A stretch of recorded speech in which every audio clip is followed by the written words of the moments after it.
Hello everyone, welcome to Eklavya Snatak. मैं हूं सचिन। आज मैं आप सभी को बीए प्रोग्राम सेमेस्टर 1 से जो आपका सब्जेक्ट है एंशिएंट सोसाइटीज़, हिंदी मीडियम में इसके इंपॉर्टेंट क्वेश्चन आंसर्स करवाने वाला हूं और आपको फ्री पीडीएफ नोट्स भी दे दिए जाएंगे। तो चलिए वीडियो को आगे बढ़ाते हैं। अगर आपको कुछ पूछना है तो आप मुझे इंस्टाग्राम पे मैसेज करके पूछ सकते हैं। यूज़र नेम आप सभी के सामने दिया ही हुआ है। और अगर आपको हमारे पीडीएफ नोट्स डाउनलोड करने हैं तो आप हमारा टेलीग्राम ग्रुप ज्वाइन कर लेना, एकलव्य स्नातक 1। वहाँ पे आपको एक पिन मैसेज दिखेगा बिल्कुल टॉप पे, और उस मैसेज पे आप क्लिक करोगे तो आपके सामने लिंक आ जाएंगे। वहाँ से आप अपना जो भी है सेमेस्टर वाइज वो नोट्स देख सकते हो। ठीक है, सबसे पहला प्रश्न है हमारे सामने, प्रौद्योगिकी परिवर्तन से आप क्या समझते हैं? दीर्घकालिक सामाजिक और आर्थिक परिवर्तनों को आगे बढ़ाने में धातु प्रौद्योगिकी की भूमिका पर चर्चा करो। यानी कि प्रौद्योगिकी परिवर्तन कैसा, टेक्नोलॉजी में चेंज आया और धातु प्रौद्योगिकी की क्या भूमिका रही बहुत सारे सामाजिक आर्थिक परिवर्तनों में। ठीक है, तो आइए समझते हैं।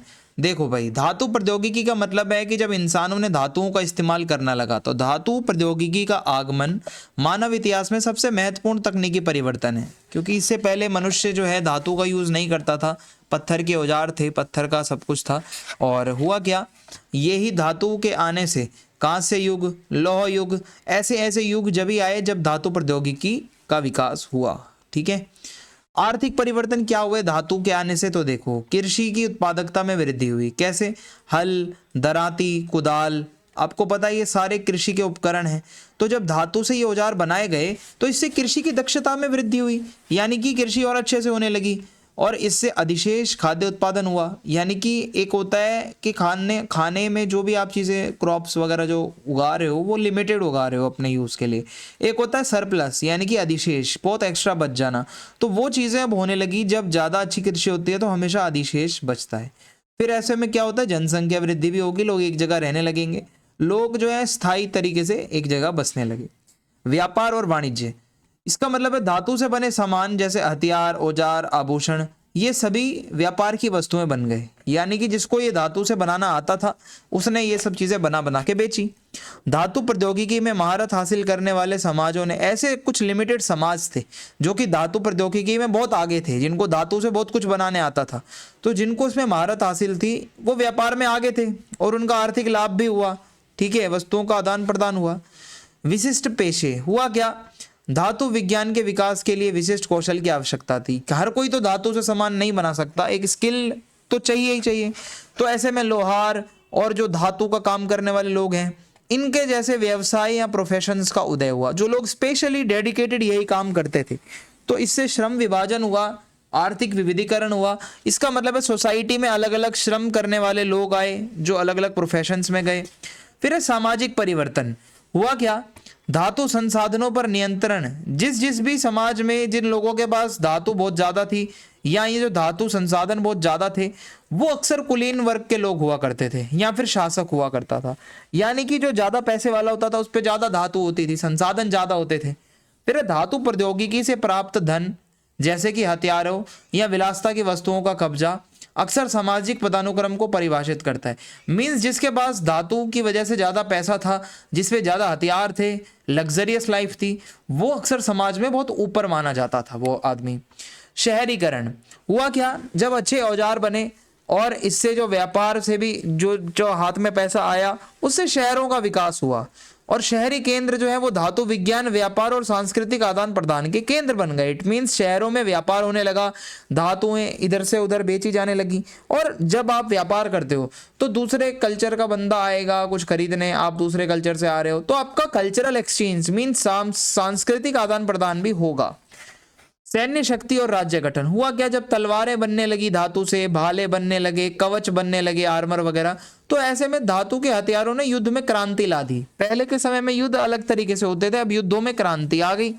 फिर उसके बाद है इससे संगठित सेनाएं बनने लगी। अब राजाओं ने सेनाएं रखना शुरू कर दिया विद हथियार, और राजनीतिक शक्ति का एकीकरण हुआ। जिसके पास ज्यादा धातु और हथियार थे वो एक प्रॉपर साम्राज्य बन गया। ठीक है, सारी शक्ति उसके हाथ में आ गई। फिर है सांस्कृतिक और तकनीकी प्रसार। तो हुआ क्या, धातु कर्म तकनीकों के प्रसार ने, यानी कि धातु का काम करने की जो टेक्निक्स थी, जैसे जैसे ये फैलती गई इससे समाजों के बीच सांस्कृतिक संपर्क बढ़ा।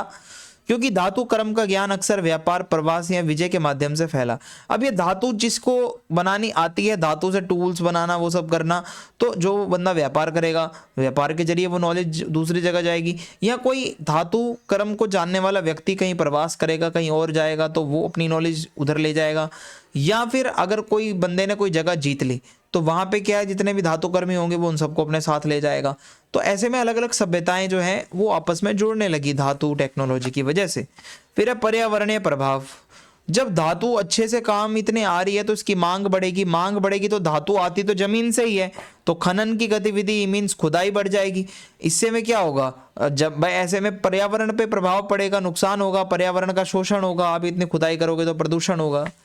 दीर्घकालिक प्रभाव की अगर हम बात करें यहाँ पे, तो धातु प्रौद्योगिकी ने न केवल प्राचीन अर्थव्यवस्थाओं और समाजों को बदला, बल्कि भविष्य के नवाचारों के लिए भी आधार बना। ऐसा नहीं है कि धातु प्रौद्योगिकी आने से केवल एंशियंट टाइम पे जो लोग थे उनको फायदा हुआ, समाज में बदलाव आया। नो, आज की डेट में भी धातुओं से कितना कुछ होता है। औद्योगिक क्रांति आप मॉडर्न हिस्ट्री में पढ़ते हो, तो औद्योगिक क्रांति में लोहा, इस्पात, यही सब चीजें धातु ही तो थी जो ज्यादातर सामान बन रहा था। तो आधुनिक जो हमारी औद्योगिक अर्थव्यवस्थाएं हैं, जो पूरी तरीके से फैक्ट्रियों पर निर्भर हैं, वो भी तो धातु का ही इस्तेमाल करते हैं। तो ऐसे में धातु का इस्तेमाल कितनी जगह होता है, एरोस्पेस में, निर्माण उद्योग में, इलेक्ट्रॉनिक्स में। ठीक है, अगला प्रश्न है हमारा, कांस्य युगीन हड़प्पा में सभ्यताओं के विकास के चरणों पर चर्चा करें। हड़प्पा सभ्यता के अलग अलग चरण अब हम पढ़ने जा रहे हैं, तो आइए देखते हैं इसमें क्या है। अगला प्रश्न है हड़प्पा सभ्यता के बारे में, तो आइए देखते हैं। तो देखो, हड़प्पा सभ्यता कुछ इस तरीके से नजर आती थी, पर इसका जो विकास है वो अलग अलग तरीके से अलग अलग चरणों में हुआ। तो सबसे पहले मैं आपको बता दूं एक इंट्रोडक्शन। हड़प्पा सभ्यता, जिसे सिंधु घाटी सभ्यता के नाम से भी जाना जाता है, दुनिया की सबसे प्रारंभिक शहरी सभ्यताओं में से एक है, जो कि कांस्य युग के दौरान फली फूली। लगभग 2600 से 1900 ईसा पूर्व ब्रॉन्ज एज सिविलाइजेशन थी ये। तो ये विकास के कई चरणों से गुजरी है, अलग अलग चरण आए जहाँ पे बहुत सारे बदलाव आए, प्रौद्योगिकी में, सामाजिक संगठन में, संस्कृति में। तो इसको हम प्री हड़प्पा, प्रारंभिक हड़प्पा, परिपक्व हड़प्पा और उत्तर हड़प्पा, ये अलग अलग पार्ट्स में डिवाइड करके पढ़ेंगे। तो सबसे पहले आता है प्री हड़प्पा या फिर पूर्व हड़प्पा चरण।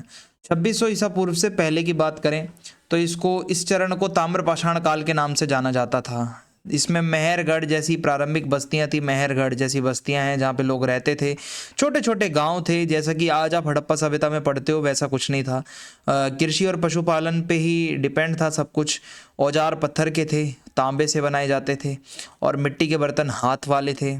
और शहरी नियोजन इतना ज़्यादा कुछ नहीं था, बस मिट्टी की ईंटों से बने घर थे, और अल्प विकसित जल निकास व्यवस्था, यानी कि निकासी की व्यवस्था भी ज़्यादा विकसित नहीं थी। फिर बढ़ती जनसंख्या और कृषि अधिशेष के कारण व्यापार और शिल्प विशेषज्ञता का विकास हुआ। जब जनसंख्या बढ़ने लगी, कृषि में ज़्यादा से ज़्यादा अधिशेष बचने लगा, तो व्यापार की शुरुआत होने लगी। तांबा और कांसे का उपयोग अधिक व्यापक हो गया, जो तकनीकी प्रगति का संकेत था। अब धीरे धीरे जब लोगों ने तांबा कांसे का यूज़ करना शुरू करा, तो टेक्नोलॉजिकल भी एक विकास हुआ। फिर प्रारंभिक हड़प्पा का चरण लगभग 3300 से 2600 ईसा पूर्व तक का टाइम। तो बस्तियों का विस्तार होने लगा। हड़प्पा, मोहनजोदड़ो जैसे थोड़े बड़े बड़े शहर, बड़े बड़े नगरों का विकास होने लगा। अब सड़कें और अच्छे से बनाई जाने लगी। ग्रिड पैटर्न, जिसे हम अक्सर हड़प्पा सभ्यता में पढ़ते हैं कि एक सड़क ऐसे, एक ऐसे, एक ऐसे, और दूसरी ऐसे ऐसे ऐसे सिधाई में। तो ये ग्रिड पैटर्न में जो है सड़कें बनाई जाने लगी, और एक बुनियादी जल निकास प्रणाली जो है वो आपको देखने को मिलेगी। अब यहाँ पे नालियाँ बनने लगी। तो ये एक शुरुआती शहरीकरण का एक साक्ष्य मिलता है। मिट्टी के बर्तन और अच्छे हो गए थोड़े से, जिन्हें अक्सर ज्यामितीय डिजाइन, उसके ऊपर ऐसे डिजाइन बनाना, ऐसे लाइनें, ऐसे ऐसे बर्तनों पर, मिट्टी के बर्तनों पर बनाए जाने लगा। और व्यापार नेटवर्क का विकास हुआ। बेसिकली मेसोपोटामिया, मध्य एशिया, आधुनिक अफगानिस्तान का कुछ क्षेत्र, इनके साथ ये लोग व्यापार करते थे। मोहरें ये लोगों ने अब यूज़ करना शुरू कर दिया था। जो सील्स होती है जिसके ऊपर ऐसे कोई फोटो टाइप छपा होता था, उसको फिर वो लगाते थे। और जो बाद में हड़प्पा संस्कृति की बहुत बड़ी पहचान है, ठीक है, हड़प्पाई सील, जो हड़प्पाई मोहर है। समाज की बात करें तो इस टाइम पे स्तरीकरण का स्पष्ट संकेत मिलता है। यहाँ पे कुछ लोग ऐसे थे जो कि कुलीन वर्ग से भी थे, कुछ लोग ऐसे भी थे जो कि निम्न वर्ग के रहे होंगे। और इसका एक एग्जांपल तो उनसे क्या कहते हैं, जो कब्र होती है उसी से मिल जाता है। खुदाई करोगे जो कब्र मिलती है, एक तो ऐसी है जो कब्र बहुत अच्छे से चिनाई करके बनाई हुई है, एक है जो नॉर्मल मिट्टी में दफनाया हुआ है। ठीक है, तो ये एक आइडिया लग जाएगा आपको।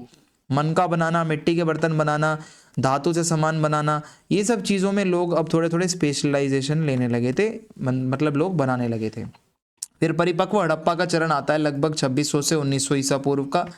तो हड़प्पा, मोहनजोदड़ो, धोलावीरा, लोथल, राखीगढ़ी, बनावली, बहुत से बड़े बड़े शहर थे जिनका विकास होने लगा था। और शहर जो थे वो दो भागों में डिवाइडेड थे। एक तो दुर्ग जो ऊंचाई पर बना हुआ था, ये देखो मैं आपको अगर बताऊं तो जो दुर्ग है वो थोड़ा सा ऊंचाई पर बना हुआ है, वहीं जो आप देखोगे निचला शहर है वो नीचे बना हुआ है। तो दो भागों में पूरा शहर डिवाइडेड था। जो ऊपर बना हुआ है तो जो दुर्ग है वो हो सकता है प्रशासनिक कार्य में यूज आता हो, उसका कोई धार्मिक केंद्र हो, वहाँ कोई रहता नहीं था। वहीं निचले शहर में आवासीय भवन है, लोग रहते थे वहाँ पे। जल निकास प्रणाली बहुत अच्छी थी इनकी, नालियाँ भी ग्रिड पैटर्न से ही बनी हुई थी सड़कों के साथ साथ। अन्न भंडार की व्यवस्था थी, बड़े बड़े जो हैं यहाँ पे अन्नागार बने हुए हैं। और बहुत अच्छी तरीके की ईंटें यूज हुई हैं घर बनाने में। तो पता चलता है ये लोगों ने बहुत अच्छे से विकास किया था। व्यापार भी था। परिपक्व हड़प्पा में जो लोग थे वो मेसोपोटामिया के साथ, ओमान के साथ, मध्य एशिया के साथ व्यापार करते थे। मोती, आभूषण, वस्त्र, ये सब चीज़ों का ये लोग आदान प्रदान किया करते थे, ठीक है, व्यापार में।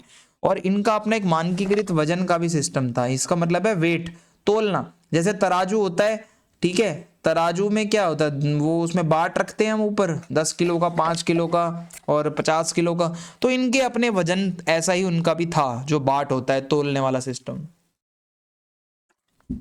मीन्स तोलना मापना इनको आता था। समाज समतावादी था।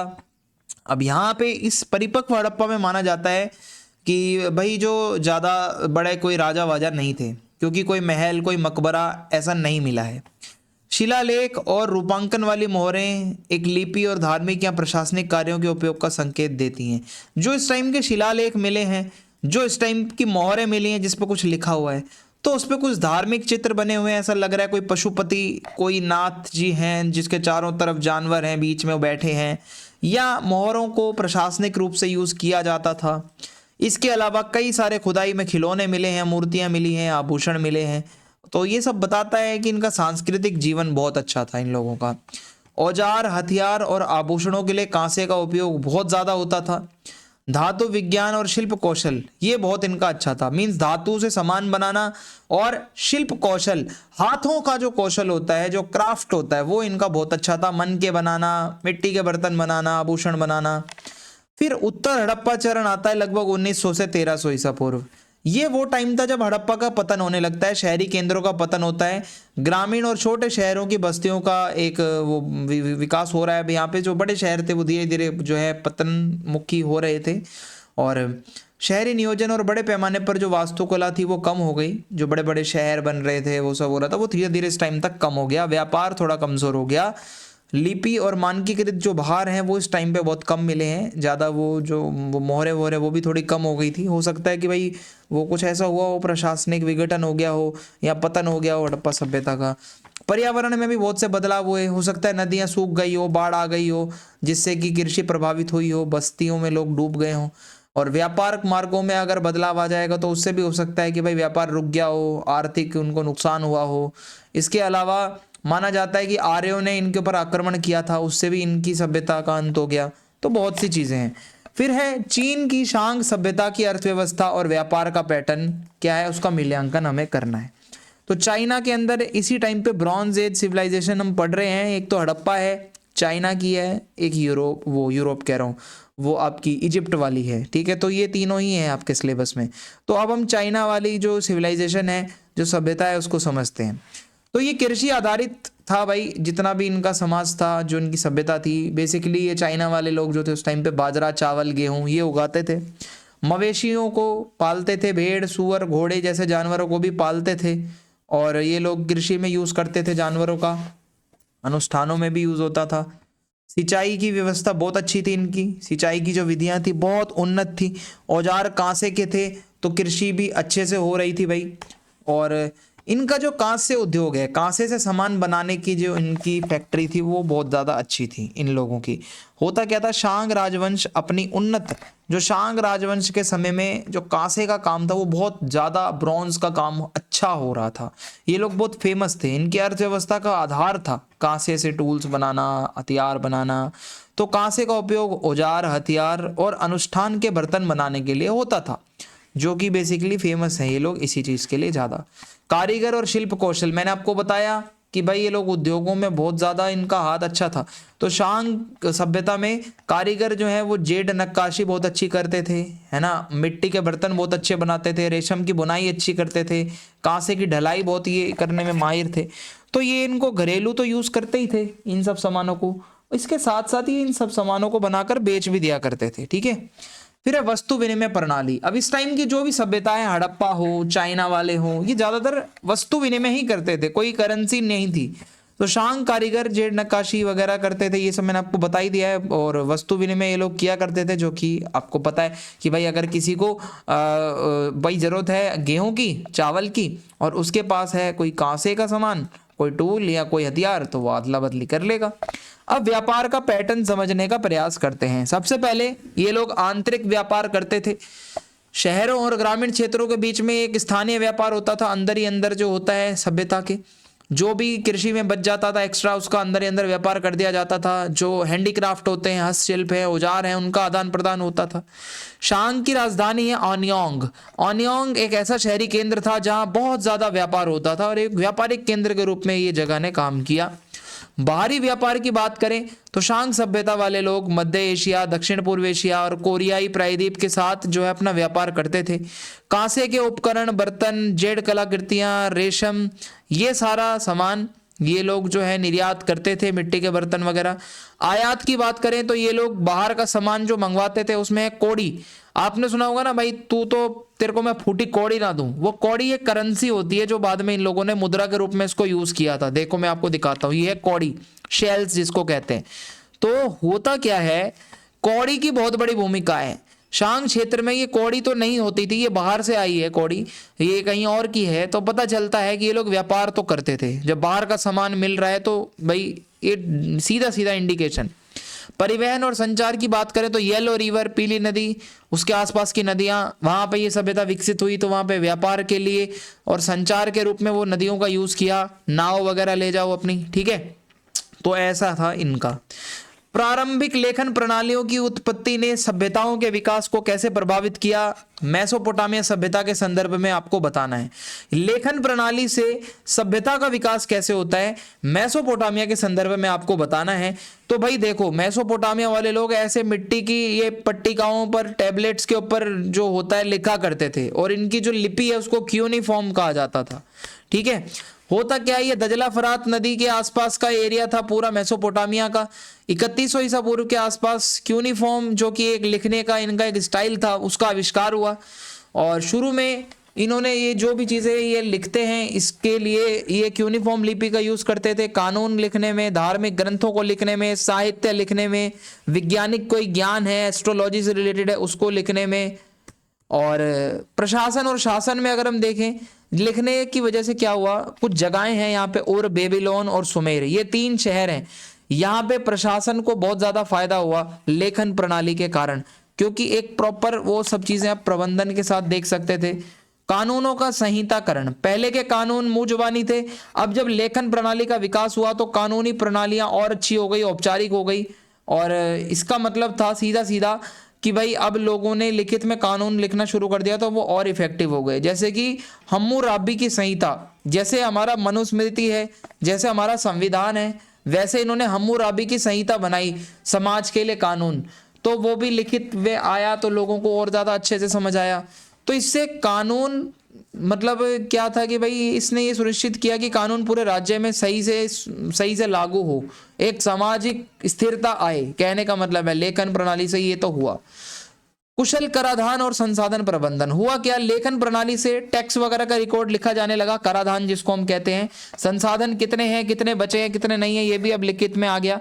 तो क्यूनिफॉर्म की जो पट्टियां हैं, जो क्ले टैबलेट्स हैं, वो करों के बारे में, कृषि की उपज के बारे में, और जितने भी दस्तावेज होते हैं उनके बारे में उसको लिखता था, जो वो एक स्क्राइब होता था, इनका जो लिपिक होता था। इससे शासकों को मदद होती थी कुशलता पूर्वक संसाधनों को इकट्ठा करने में और पुनर्वितरित करने में। मींस कितने संसाधन कम है, कितने किस संसाधन कहाँ पे गए, कैसे हुआ, क्या नहीं हुआ, सब लिखित में आ गया ना रिकॉर्ड। फिर एक केंद्रीकृत प्राधिकरण, होता क्या था, लेखन प्रणाली की वजह से शासकों को राजनीतिक शक्ति को मजबूत करते हुए विशाल क्षेत्रों पर फरमान जारी करना और संचार बनाए रखना रखने की अनुमति दिया। फरमान का मतलब है कोई ऑर्डर निकालना, तो पहले राजा ऑर्डर निकालेगा तो भाई वो ज्यादा लोगों तक नहीं जाएगा। अब रिटर्न में ऑर्डर निकलेगा वो पट्टिकाओं पर लिख के, तो ज्यादा से ज्यादा लोगों तक वो पहुंचा दो ऑर्डर, है ना, तो इससे भी फायदा होगा। फॉर एग्जाम्पल, मंदिरों और महलों के अभिलेखों में भोजन, पशुधन और वस्तुओं के बारे में बहुत अच्छे से बताया गया है। ठीक है, कि अभिलेख जो मिले हैं पहले पहले मंदिर वगैरह से, वो बताते हैं क्या भोजन वगैरह है, क्या मतलब पशु यूज हो रहे हैं उस टाइम पे, वस्तुएं कौन कौन सी थी उस टाइम पे, कैसे संसाधन किसको कितना दिया जाता था, सब लिखा हुआ है। फिर है आर्थिक विकास और व्यापार। तो मेसोपोटामिया आप अगर देखोगे इसके जितने भी लेन देन हैं वो बहुत जटिल होते थे, ऐसे में लेखन प्रणाली से वो चीज़ें बहुत आसान हो गई। जो किसी से कोई भाई क्या कहते हैं उसको, कोई लेन देन किया है, कोई एग्रीमेंट किया है, कोई समझौता किया है, वो रिकॉर्ड ट्रैक करने में आपको ही मदद मिलेगी अगर आपने रिटर्न में लिखा हुआ है। और व्यापारी लोग जो होते थे वो लेखन प्रणाली से बहुत ज़्यादा इम्प्रेस हुए, क्योंकि व्यापारियों ने व्यापार का जो भी लेन देन है, जो भी उसकी लिस्ट बनानी है, जो भी चीज़ों का शिपिंग हुई है, जो बेची गई है, वो सब उसको दस्तावेज के रूप में आप लिख सकते हो। ठीक है, कि यूनिफॉर्म टैबलेट का वहाँ यूज़ होगा जो आपकी मिट्टी की पट्टी का है। तो इससे सिंधु घाटी और मिस्र जैसे क्षेत्रों के साथ लंबी दूरी का व्यापार भी होता था, कि भाई रिटर्न में जब सब कुछ व्यापारी लोग दे रहे हैं तो एक दूर दूर की सभ्यता वाले भी आपसे व्यापार करने आएंगे। अनुबंध और समझौते। हुआ क्या, औपचारिक व्यापार अनुबंध लिखना, एक प्रॉपर एग्रीमेंट अब लिखा जाने लगा, और इससे क्या है कि एक जवाबदेही आ गई, भाई रिटर्न में तूने लिख के दिया था, ये काम करके दे। ठीक है, आर्थिक एकीकरण, यानी कि इस लिखित जो ये सिस्टम आया, इसकी वजह से किसान, कारीगर, व्यापारियों के बीच समन्वय और बढ़ गया। लोगों ने रिटर्न में जब चीज़ें देखी तो मेसोपोटामिया के जो ये नगर राज्य थे उनके भीतर और बाहर उत्पादकता और व्यापार को भी बढ़ावा मिला। ठीक है, तो लोगों को क्या है कि एक तो तालमेल सही हो गया, सारी चीज़ें डिटेल, सारा ट्रांसपेरेंसी के साथ दिख रहा है, रिकॉर्ड्स दिख रहे हैं, तो वो भी अच्छे से काम करेंगे तो उत्पादकता बढ़ेगी, व्यापार बढ़ेगा। फॉर एग्जाम्पल, अनाज भंडारण और वितरण का दस्तावेजीकरण, यानी कि कई सारी हमें टैबलेट्स ऐसी मिली हैं। टैबलेट का मतलब है यहाँ पे मिट्टी की पट्टी का, तो अनाज कितना स्टोर किया हुआ है, कितना अनाज बांटा है, तो ये सारी की सारी चीज़ें जब आप लिख दोगे तो आपको कितना आसान हो जाएगा ना सब चीज़ों का प्रबंधन करने में। धार्मिक और सांस्कृतिक दस्तावेजीकरण, यानी कि जो भी धार्मिक प्रथाएं थी इनकी, जो इनकी सांस्कृतिक, जो इनकी लैंग्वेज रही होगी, जैसे कि आप देखोगे मंदिरों के अंदर प्रसाद, अनुष्ठान, पूजा पाठ, प्रार्थनाएं जो भी होती थी वो सबका रिकॉर्ड मिला है, तो आपको उनका धर्म पता चल गया यहाँ से। तो ऐसे में पूजा लगातार होती थी या नहीं होती थी, पुरोहित कितने अधिकार रखते थे, तो ये चीज़ें आती हैं। सांस्कृतिक विकास, यानी कि लेखन ने मेसोपोटामिया के मिथकों, महाकाव्यों और ऐतिहासिक विवरणों को संरक्षित करने की अनुमति दी। जैसे हमारे यहाँ पे महाभारत है, रामायण है, ग्रंथ है हमारे, सेम मेसोपोटामिया के लोगों के भी अपने कुछ महाकाव्य होंगे, कुछ मिथक होंगे, कुछ कहानियां होंगी, जिसको लेखन प्रणाली के आने से बचाया जा सका। जैसे कि गिलगेमिश का महाकाव्य, बहुत फेमस नाम है ये मेसोपोटामिया के साहित्य में बहुत बड़ा नाम है गिलगेमिश, जो कि वीरता, नश्वरता और दैवीय हस्तक्षेप के बारे में आपको बताता है। एक कहानी होगी भाई इनकी, जैसे हमारे इधर महाभारत है। फिर है ज्ञान के केंद्र के रूप में मंदिर। मंदिर केवल धर्म के केंद्र नहीं थे, बल्कि मंदिरों में बहुत सा लिखित ज्ञान मिला है। मंदिरों की खुदाई के बाद खगोल विज्ञान, चिकित्सा, कानून, कई सारे ग्रंथ लिखे हुए हैं मंदिरों से जो निकले हैं। उदाहरण के लिए पुजारी लोग जो थे वो चंद्र कैलेंडर की गणना करना, खगोलीय घटनाओं जैसे ग्रहण वगैरह, चंद्र ग्रहण वगैरह, इन सब की भविष्यवाणी करते थे, लेखन का यूज करते थे, और जो कि बहुत ज्यादा इनको हेल्प भी करता था। शिक्षा और ज्ञान संचारण, अब भाई राइटिंग सिस्टम है, लेखन प्रणाली का विकास होगा तो शिक्षा का संचार होगा। ठीक है, क्योंकि जो लेखक हैं भाई वो अपना जो भी लिख रहे हैं दूर दूर तक वो जाएगा, उनका ज्ञान तो ज्यादा लोगों तक उनका आइडिया पहुंचेगा, विकास होगा, बौद्धिक विकास होगा। तो लेखकों को प्रशिक्षित करने के लिए स्कूल या फिर एडुबा की स्थापना की गई है। अब ये जो लेखक होते थे, स्क्राइब होते थे, इनको भी ट्रेनिंग दी जाती थी, तो ऐसे में इनको लिए स्कूल खोले गए जिसको एडुबा कहा जाता था। ये व्यक्ति प्रशासनिक, धार्मिक और विद्वतापूर्ण गतिविधियों के लिए अपरिहार्य बन गए। यानी कि जो स्क्राइब होते हैं, जो लेखक होते हैं, ये सभी प्रशासनिक जानकारियों को लिखने लगे, धार्मिक जानकारियों को लिखने लगे, इंफॉर्मेशन जो इंपॉर्टेंट होती थी। फिर है वैज्ञानिक और तकनीकी अभिलेख। इस टाइम पे लेखन प्रणाली से गणित, चिकित्सा, खगोल विज्ञान का जो ज्ञान था वो सब लिख दिया गया, जिससे आने वाली भविष्य की पीढ़ियों को भी पता चल गया कि भाई हमारे पूर्वजों ने क्या खोजा था। ज्ञान का मानकीकरण, हुआ क्या, लेखन से क्या हुआ, वजन, माप और कानूनी प्रक्रिया और अच्छी हो गई। रिटर्न में सारा वो कितना, कितने किलो का क्या है, कितने किलो का क्या है, कितना है भाई माप वगैरह उसका। इससे क्या है कि एक मतलब एक यूनिफॉर्मिटी आती है इससे कि भाई सब जगह का रिटर्न में है आपके पास रिकॉर्ड।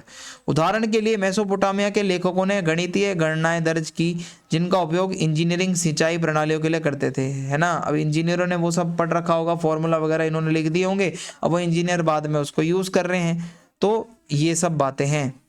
सामाजिक संगठन और स्तरीकरण, इसका मतलब है लेखन जब सिस्टम आया तो उसकी वजह से क्या हुआ, कुछ लोग स्पेशलिस्ट बन गए जो कि सिर्फ लिखने का ही काम करते थे।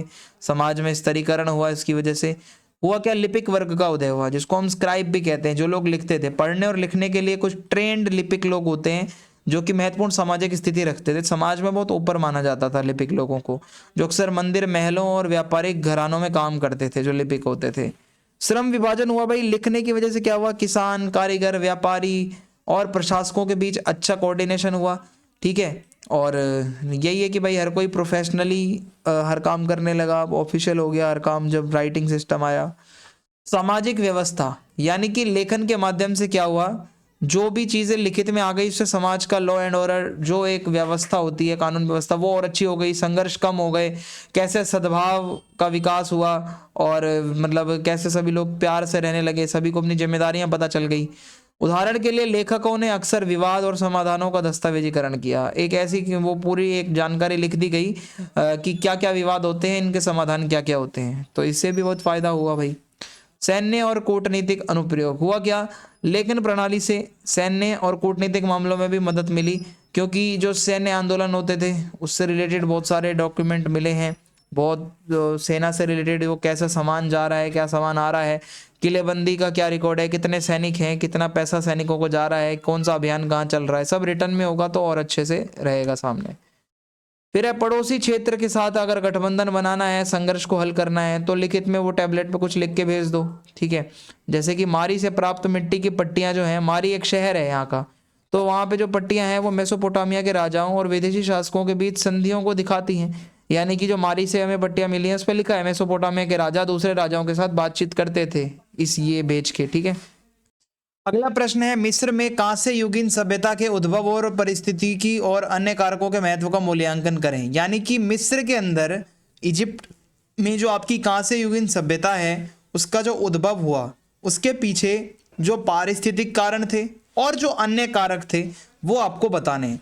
तो इजिप्ट यानी कि मिस्र कुछ इस तरीके से दिखता है, जो कि आपके सामने फोटो नजर आ रहा होगा आपको।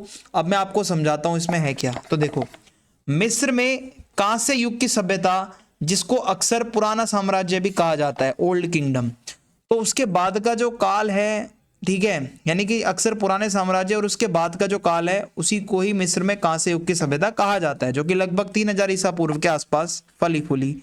और इस सभ्यता के अंदर एक नहीं अनेकों कारक थे, पारिस्थितिकी बहुत सारी स्थितियां बनी, बहुत सी तकनीकी प्रगति हुई, समाज में बदलाव आया, सांस्कृतिक विकास हुआ, बहुत सी चीजें हैं इसमें।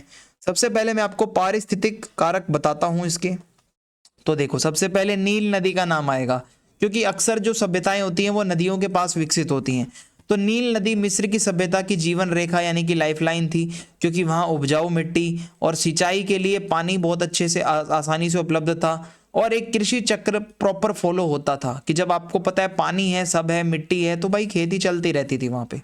वार्षिक बाढ़, हर साल नील नदी में क्या होता था, नील नदी की अनुमानित बाढ़ ने, यानी कि एक अनुमान रहता था कि हाँ भाई इस टाइम बाढ़ आएगी आएगी, उससे क्या है, पोषक तत्वों से भरपूर गाद जमा कर दी उसके आसपास के एरियो में। वो बाढ़ आती थी, अपने साथ बहुत सारी गाद लाती थी और जमा कर जाती थी।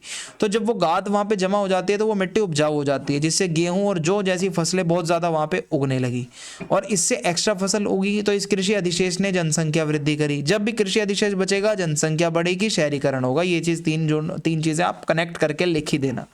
फिर है परिवहन और व्यापार। नील नदी ने क्या हुआ भाई, एक परिवहन का भी एक ऑप्शन दे दिया कि भाई आप जाओ, उसको राजमार्ग की तरह यूज़ करो, प्राकृतिक रूप से हाईवे है भाई, आप जाओ, खुली नदी है, अपना जो है अपनी नाव उतारो और दूर दूर तक माल, लोग और सब चीज़ों को ढो के ले जाओ। और इससे क्या है कि ऊपरी मिस्र और निचला मिस्र ये दोनों नील नदी की वजह से जुड़े हुए थे, नाव से लोग चले जाते थे, इस तरीके से कुछ दिखता था। भूगोल और प्राकृतिक बाधाएं, देखो है क्या कि भाई आक्रमण से बहुत सुरक्षित था जो मिस्र का पूरा भूगोल है, चारों तरफ का एरिया है, क्योंकि इतना इजी नहीं था। मिस्र की जो प्राकृतिक सीमाएं हैं, जो बाउंड्रीज हैं, पूर्व और पश्चिम में रेगिस्तान है वहां पे इजिप्ट में, और उत्तर में भूमध्य सागर है, तो आक्रमण को इतनी जल्दी तो कर नहीं सकता, ठीक है, जिससे कि इनकी संस्कृति का विकास होता गया। संसाधनों की बात करें तो पूर्वी रेगिस्तान और सिनाई प्रायद्वीप में तांबा और सोना ये बहुत ज़्यादा पास में था, तो इनको तांबा सोना बहुत इजीली मिल रहा था। इससे ये धातु विज्ञान का भी इनका विकास हुआ और इन लोगों ने धातु कर्म करना शुरू करा, धातुओं से सामान बनाना शुरू करा। फिर है जलवायु और पर्यावरण। हुआ क्या, प्रारंभिक कांस्य युग के दौरान अपेक्षाकृत स्थिर जलवायु ने स्थिर कृषि उत्पादन का समर्थन किया। मींस जिस टाइम पे ये जो ब्रॉन्ज एज, ये कांस्य युग था, उसमें जलवायु में ज़्यादा परिवर्तन नहीं हो रहे थे। जब जलवायु में ज़्यादा परिवर्तन नहीं होंगे तो कृषि भी अच्छे से होगी, एक डिसाइडेड था भाई, हाँ ऐसे ये चक्र चलेगा। पर्यावरणीय चुनौतियां जैसे कि निचली नील नदी में बाढ़ के दौरान सूखा, इसने सिंचाई प्रणालियों और जल भंडारण जैसे तकनीकी नवाचारों को प्रेरित किया। हुआ क्या कि लोगों ने जब देखा भाई कब नदी में बाढ़ आती है, कब क्या होता है, तो इन्होंने अपना सिंचाई की प्रणालियों को विकसित करा। पानी को स्टोर कब करना है कि भाई कब सूखा पड़ सकता है नदी में, कब बाढ़ आ सकती है, उसके अकॉर्डिंगली प्लान बनाया इन्होंने। जल भंडारण की जो व्यवस्था है वो बनाई। तकनीकी और आर्थिक कारक क्या थे, अब वो आपको बता देता हूं। तो इसमें है कांस्य प्रौद्योगिकी। आपको पता है कांसा जो है वो तांबा और टिन को मिक्स करके बनता है, तो उससे औजार बनते हैं, हथियार बनते हैं, कृषि के उपकरण बनते हैं। तो जब ये पहले लकड़ी के होते थे, अब जब ये धातु के बने तो इसमें क्रांति सी आ गई हर चीज में। तो कांस्य औजारों ने खेती, निर्माण, शिल्प उत्पादन, इन सब में दक्षता में सुधार कर दिया। अब ये सब चीजें और अच्छी हो गई, तो पिरामिड बनाना, मंदिर बनाना, ये सारी स्मारक अब और ज्यादा अच्छे से बनने लगी, विकास होने लगा। व्यापार नेटवर्क की बात करें तो मिस्र की एक केंद्रीय केंद्र के रूप में, यानी कि मिस्र की जो लोकेशन है बहुत सेंट्रल थी, हर कोई वहां से व्यापार करने आता था, भूमध्य सागर के पास है क्योंकि, और अफ्रीका और निकट पूर्व को ये आपस में जोड़ रहा है ये एरिया। इससे आर्थिक और सांस्कृतिक दोनों आदान प्रदान होते थे। लोग व्यापार करेंगे तो आर्थिक आदान प्रदान है, अलग कल्चर का बंदा व्यापार करने आएगा तो उसकी संस्कृति यहाँ पे आएगी, तो उसका भी आदान प्रदान है। जैसे कि लेबनान से लकड़ी आती थी, अरब से मसाले, और अफगानिस्तान से लापिस लजूली नाम का एक पत्थर है। और ये ऐसी लग्जरियस चीज़ें मिस्र में आने लगी जिससे इनकी अर्थव्यवस्था और इनकी संस्कृति बहुत समृद्ध हो गई। सामाजिक और राजनीतिक कारक क्या थे वो भी मैं आपको बता दूं। तो इनका जो शासन था वो बहुत केंद्रीकृत था, यानी कि राजा सबसे ज़्यादा शक्तिशाली था। ऊपरी और निचले मिस्र का, चाहे ऊपर का मिस्र हो चाहे नीचे का मिस्र हो, सबका राजा एक ही था, जिसको अक्सर फेरो कहा जाता था, जिसको फिरौन भी कहा जाता है, फेरोन या फेरो। तो वो ही मेन था राजा इनका। सारे संसाधनों पे उसी का प्रबंधन था, बड़े पैमाने पर वो परियोजनाएं चलाता था, समाज में व्यवस्था बनाए रखता था। एक नौकरशाह प्रणाली थी, मींस प्रॉपर अधिकारी लोग थे जो काम करते थे। कृषि अधिशेष और विशेषज्ञता, यानी कि जो अधिशेष हैं, ठीक है, अधिशेष ने लेखकों, कारीगरों और पुजारियों जैसे विशेष व्यवसायों के विकास की अनुमति दी। अब लोगों को पता है जब भाई खेती कर ली, एक्स्ट्रा भी बचा दिया, अब कुछ और काम भी कर सकते हैं, तो लोग, कोई लेखक बन गया, कोई कारीगर बन गया, कोई पुजारी बन गया। तो ऐसे में कला का विकास हुआ। और इनकी जो लिपि थी वो चित्रा लिपि थी, ये लोग चित्र बना के अपनी बातों को कन्वे करते थे, ठीक है। और इनकी धार्मिक प्रथाएं, ये सब आपको इनके चित्रों में देखने को मिलेगा। धार्मिक विचारधारा की बात करें तो धर्म ने फिरौन के अधिकार को वैध बनाने में केंद्रीय भूमिका निभाई, जिसे एक दिव्य व्यक्ति माना जाता था। तो इनका जो इजिप्ट वालों का धर्म था वो ये कहता है कि जो फिरौन है, यानी कि जो राजा है, वो देवता के समान है, दिव्य है।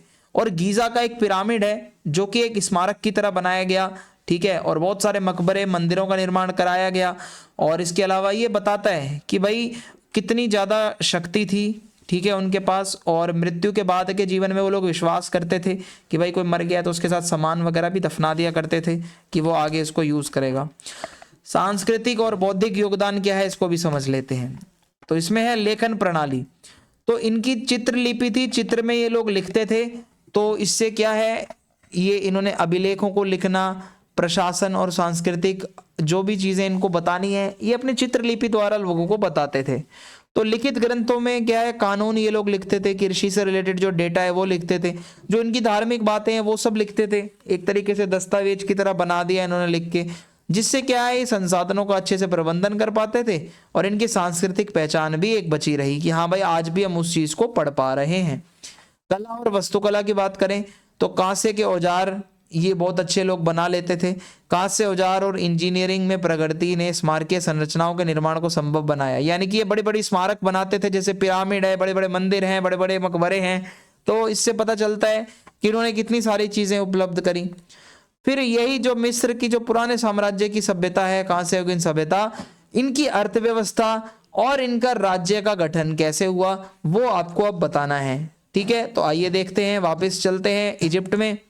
तो पुराना साम्राज्य जो था उसकी अर्थव्यवस्था जो थी, पुराने साम्राज्य की अर्थव्यवस्था मुख्य रूप से कृषि पर आधारित थी, क्योंकि आपको पता है कि नील नदी के पास ये लोग रहते थे, उपजाऊ जमीन थी, और हालांकि व्यापार भी था इनके उसमें अर्थव्यवस्था में, शिल्प उत्पादन भी था, लेकिन कृषि बहुत ज्यादा थी। आर्थिक आधार था जो कृषि है, वो एक तरीके से बैकबोन थी भाई, रीढ़ की हड्डी। तो नील नदी की वार्षिक बाढ़ जब आती थी तो वो, ये मैंने आपको पीछे ऑलरेडी ये पॉइंट बता दिया है, आई डोंट थिंक सो दोबारा डिस्कस करना चाहिए वो गाद वाला एंड ऑल। फिर सिंचाई की प्रणाली इनकी बहुत अच्छी थी भाई। जब देखो सिंचाई अच्छी करोगे तो क्या होगा, उत्पादकता बढ़ेगी। ठीक है, उत्पादकता को अधिकतम करने के लिए इनकी सिंचाई की प्रणाली, जल का प्रबंधन, ये सब चीज़ें बहुत अच्छी थी, जिससे कि क्या होता था कि जब बाढ़ आ जाए, कभी सूखा पड़ जाए, तो इनके पास कोई ना कोई जुगाड़ रहता था। भूमि पर राज्य का नियंत्रण था, जो फिरौन होता था, जो इनका राजा होता था, वो पूरी भूमि का मालिक था। और इसके अलावा अगर मैं अगर आपको बताऊं तो वो भाई किसी से भी काम करवाता था, बदले में वो अधिकारियों, मंदिरों और रईसों को आवंटित करता था जो भूमि होती थी। ठीक है, कभी कभी उसका मन कर गया भाई किसी को जमीन दे दी, बदले में उसकी सेवा ले ली, ये सब था। व्यापार और संसाधन अधिग्रहण।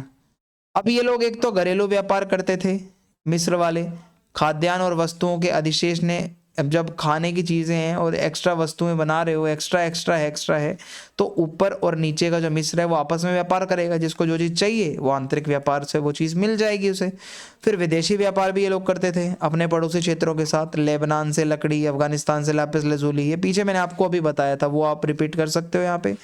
शिल्प उत्पादन और श्रम की बात करें तो इनके कारीगर बहुत अच्छे थे भाई। राज्य की जो भी कार्यशालाएं होती थी, टाइम टू टाइम वर्कशॉप होती थी, जहाँ सिखाया जाता था, सबको ट्रेन किया जाता था। तो औजार, आभूषण, मिट्टी के बर्तन और ये कैसे सामान बनता है वो सब सिखाया जाता था, जिनका इस्तेमाल अक्सर मंदिर में चढ़ावे, व्यापार और दफन की वस्तुओं के लिए किया जाता था। ये सारा सामान जो बनता था मंदिर में यूज़ होता था, व्यापार में यूज़ होता था, और जब दफन किया जाता है उसमें भी सामान रखा जाता था।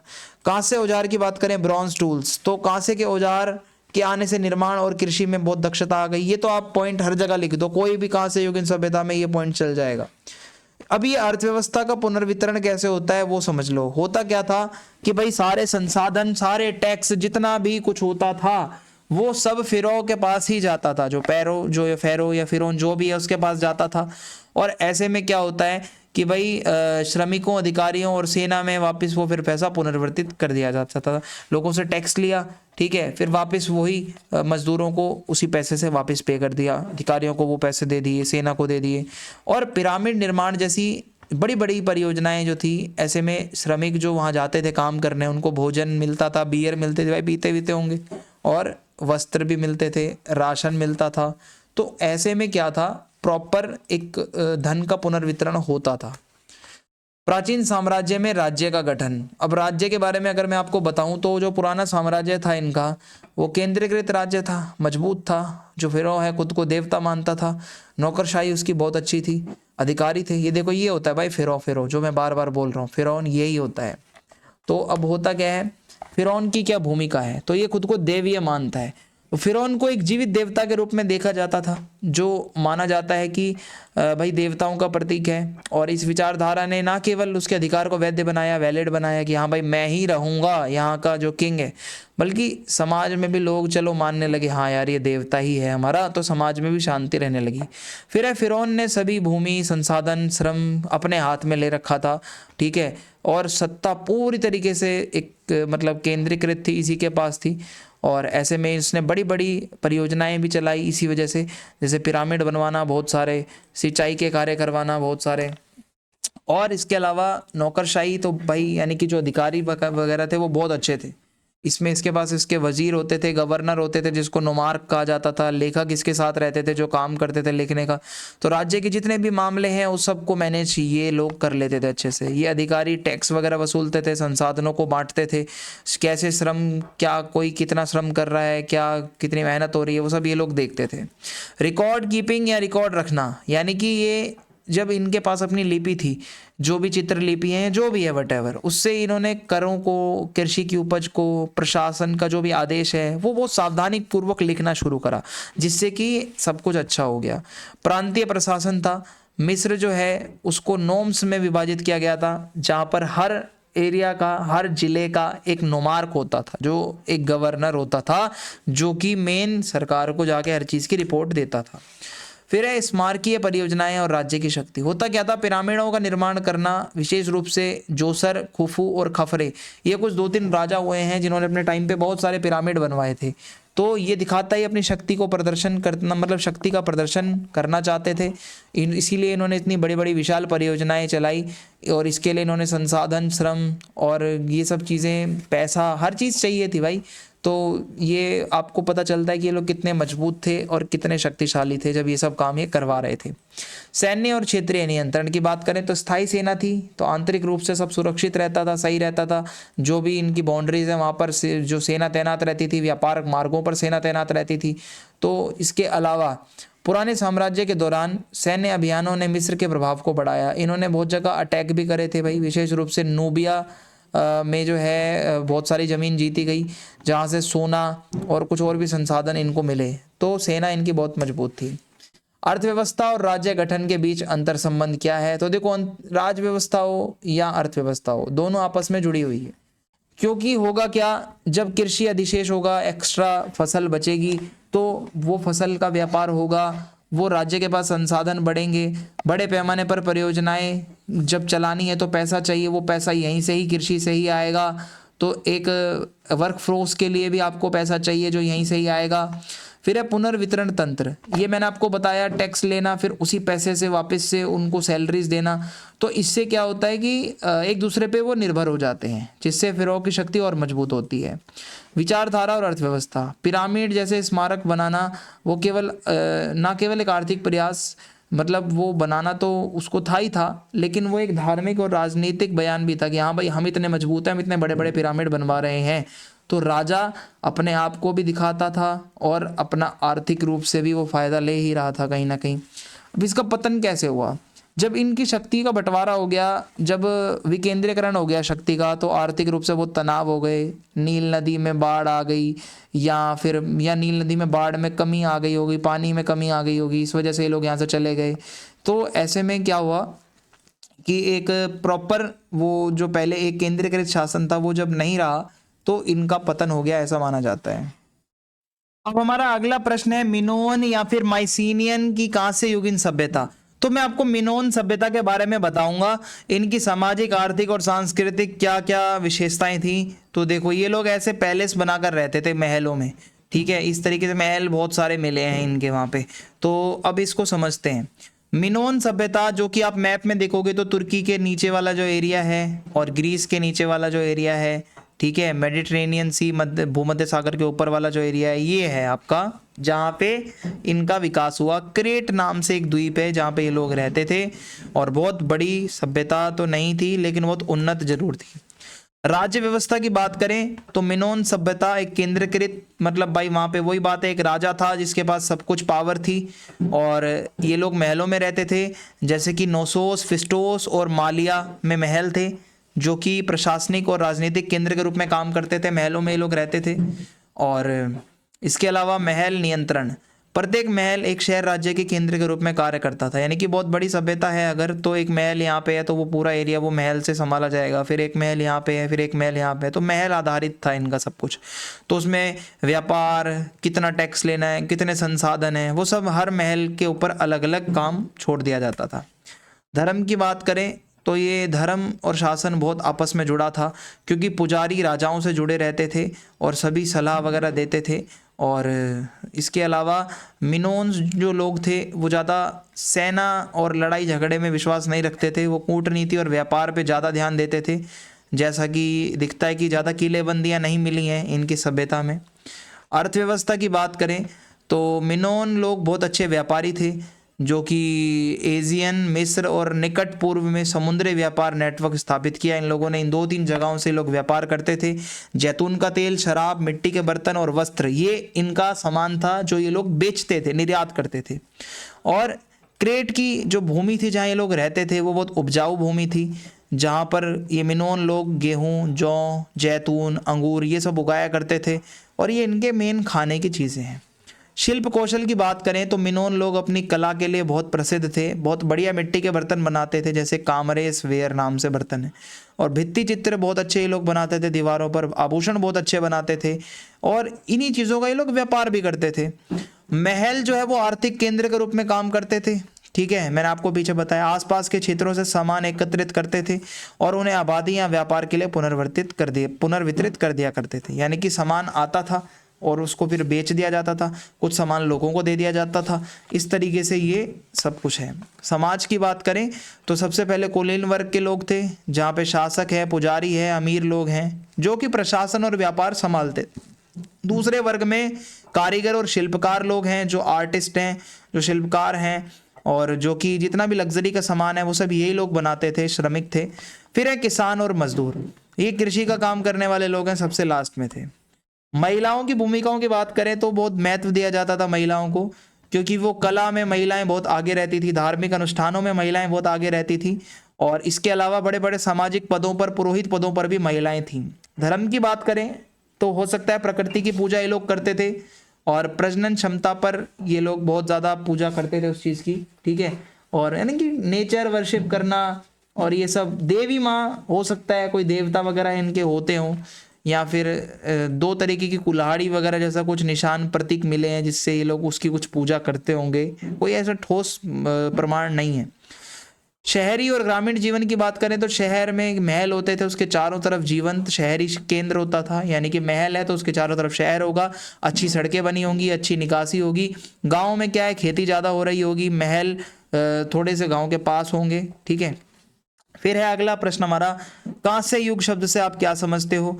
सभ्यता के उद्भव के संदर्भ में इसका महत्व क्या है? यानी कि कांस्य युग, ब्रॉन्ज एज क्या है अगर आपसे पेपर में पूछता है तो ब्रॉन्ज एज क्या है? वो टाइम था जब मनुष्य ने कांसे का यूज करना स्टार्ट किया। कांस्य युग मानव इतिहास में वो अवधि है, वो टाइम पीरियड है जब लोगों ने कांस्य यानी कि जो तांबा और टीन को मिलाकर बनता है उस धातु को यूज करा, हथियार बनाने में, उपकरण बनाने में, अन्य वस्तुएं बनाने में। आमतौर पर स्टोन एज यानी कि पाषाण युग के बाद का और लौह युग यानी कि आयरन एज के पहले का ये टाइम था, जिस टाइम पे मनुष्य तकनीकी प्रगति कर रहा था और अलग अलग जगहों पर अलग अलग ये समय अवधि देखी जाती है। आमतौर पर 3300 ईसा पूर्व से ये शुरू हुआ था कांस्य युग, जो कि 1200 ईसा पूर्व तक चला। सबसे पहले लोगों ने कांसे का उपयोग करा, मजबूत औजार बनाए, हथियार बनाए, जिससे कि क्या है, कांसे पत्थर या लकड़ी की तुलना में और अच्छा था, है ना। पत्थर टूट जाएगा, लकड़ी भी गल जाएगी, बेकार हो जाएगी, कांसा थोड़ी ना खराब होगा। तो ऐसे में क्या है कि टिकाऊ था। खेती में इसका यूज हो रहा है, शिकार में यूज हो रहा है, युद्ध के लिए कांसा यूज हो रहा है। इसके अलावा छोटे गांव बड़े कस्बों और शहरों में विकसित हो गए। ठीक है, लोग जब एक जगह रहने लगे, जब जनसंख्या बढ़ने लगी, बस्तियों में अक्सर क्या है कि अच्छे से योजनाबद्ध तरीके से लेआउट बनाया जाने लगा। इस टाइम की जो सभ्यताएं हैं, अच्छी सड़कें, अच्छी नालियां देखने को मिलती हैं, सार्वजनिक भवन देखने को मिलते हैं। इस टाइम पे लोगों ने भंडारण करना शुरू कर दिया था। जो भी खेती हो रही है एक्स्ट्रा, उसको अन्नागृह जो होता है, अन्नागार होता है, उसमें रखना शुरू कर दिया। व्यापार बहुत ज़्यादा बढ़ गया, तांबा और टीन की मांग बढ़ी, तो दूर दराज के एरियाज में ये सब चीज़ों को चाहिए था भाई, लोगों को ये चाहिए था व्यापार के लिए कि भाई हाँ, हमारा जो तांबा है वो टीन है, कोई खरीदे जिससे ब्रॉन्ज बनेगा। तो ऐसे में प्रारंभिक सभ्यताएं ना केवल धातु बल्कि भोजन, वस्त्र और बाकी चीज़ों का भी व्यापार करने लगी इसके साथ साथ। इसी टाइम पे ब्रॉन्ज एज में लेखन प्रणालियों का विकास हुआ। इंसानों ने लिखना सीखा, जो कि वो रिकॉर्ड रखने के लिए लिख रहे थे। व्यापार का रिकॉर्ड, कानून का रिकॉर्ड, कर का रिकॉर्ड। मेसोपोटामिया में आपको पता है क्यूनिफॉर्म लिपि थी, मिस्र में आपको पता है चित्र लिपि थी, और हड़प्पा की भी अपनी लिपि थी जो आज तक पढ़ी नहीं जा सकी है। समाज के अंदर पहले सभी लोग बराबर थे, अब समाज में पदानुक्रम बनने लग गया, समाज थोड़ा जटिल हो गया। शासक आ गए समाज में, पुजारी आ गए, सैनिक आ गए, कारीगर आ गए, किसान आ गए। पहले तो सिर्फ मनुष्य होते थे, ये सब नहीं था। सभ्यताओं के उद्भव में कांस्य युग का क्या महत्व है? तो एक तो इस टाइम पे कांस्य युग में कृषि की उन्नति होती है। पहले लकड़ी के हल होते थे, अब कांसे के औजार आ गए तो खेती और अच्छी हो गई। और इसके अलावा अतिरिक्त भोजन जब एक्स्ट्रा बचने लगा तो आबादी बढ़ने लगी, एक स्थान पर लोग बसने लगे, जिससे शहरीकरण हुआ, शहरों का विकास हुआ।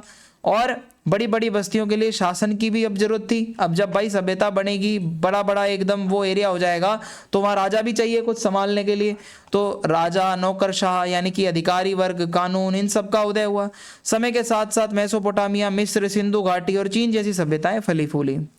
सांस्कृतिक विकास भी हुआ। आप अगर देखोगे बहुत लोग वास्तुकला कला के लिए अपनी फेमस हैं, चाहे वो चाइना वाले हों, चाहे वो हड़प्पा वाले हों, चाहे मेसोपोटामिया वाले हों, चाहे वो मिनोन लोग हों। तो इस टाइम पे कला का और सांस्कृतिक विकास बहुत ज़्यादा हुआ। मिस्र में पिरामिड देखने को मिलते हैं, मेसोपोटामिया में जिगुराट देखने को मिलते हैं, जो मंदिर होते थे, बड़े बड़े स्मारक होती थी, वो देखने को मिलती हैं। इस टाइम पे सेना में भी बदलाव आया, कांसे के हथियार और जब कवच आए तो युद्ध और अच्छे से होने लगे, थोड़ा युद्ध की स्किल्स और अच्छी हो गई। और जिन लोगों के पास ये सब संसाधन थे उन्होंने विजय प्राप्त करी, तो साम्राज्यों का निर्माण हुआ। ठीक है, व्यापार का विकास हुआ। जो तांबा और टिन है, इससे क्या है, ये एक मेन वस्तु बनी व्यापार की, जिससे दूर दूर के लोगों ने आपस में व्यापार करा। तो जब लोग दूर दूर के व्यापार करेंगे तो उनका सांस्कृतिक आदान प्रदान भी होगा। और इसके अलावा मुद्रा तो थी नहीं, इस टाइम पे ज़्यादातर लोगों ने वस्तु विनिमय किया। लेखन और रिकॉर्ड कीपिंग, यानी कि इस टाइम पे जो प्रशासन का कामकाज है उसको लिखने के लिए लेखन प्रणालियों का विकास हुआ, जिसमें इतिहास लिखा गया, साहित्य लिखा गया, विज्ञान की चीज़ें लिखी गई, मैथमेटिक्स वगैरह का सामान, मतलब मैथमेटिक्स की चीज़ें वो लिखी गई। कांस्य युग में जो कुछ सभ्यताएं हैं फेमस, उसका नाम है मेसोपोटामिया, मिस्र, सिंधु घाटी और चीन। मैंने आपको सबके बारे में थोड़ा थोड़ा बता दिया है। और इसके अंदर मेसोपोटामिया में और बेबीलोन, ये कुछ फेमस शहर हैं। मिस्र में क्या है, वो अपने पिरामिडों के लिए फेमस है, सिंचाई के लिए फेमस है। और वहाँ पे जो फिरो होता था, जो पैरो होता था उनका राजा, उसके लिए वो मिस्र फेमस है।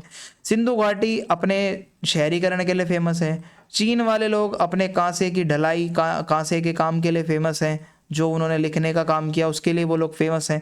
तो ये सब था, आपको मैंने बता दिया है। अगर वीडियो पसंद आई है तो चैनल सब्सक्राइब करें, वीडियो को लाइक करें, वीडियो को अपने दोस्तों के साथ शेयर करना ना भूलें। जय हिंद, जय भारत।